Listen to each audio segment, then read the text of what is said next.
సాధించుకోండి.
అమ్మగారి యొక్క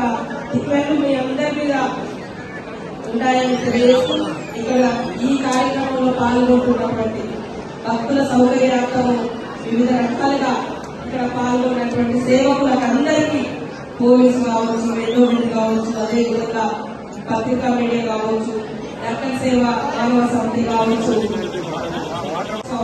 అదేవిధంగా ఉదయం నుంచి మరి ఇక్కడే ఉన్నటువంటి మంత్రి గారు పొన్నం ప్రభాకర్ గారు కావచ్చు, అదేవిధంగా ఎండోమెంట్ కమిషనర్ గారు కావచ్చు, శైలజ అయ్యర్ గారు, అదేవిధంగా కమిషనర్ హనుమంతరావు గారు, వారి సిబ్బంది వారందరికీ కూడా హృదయపూర్వక శుభాకాంక్షలు తెలియజేస్తూ ఆ తల్లి యొక్క దీవెన మనందరిలో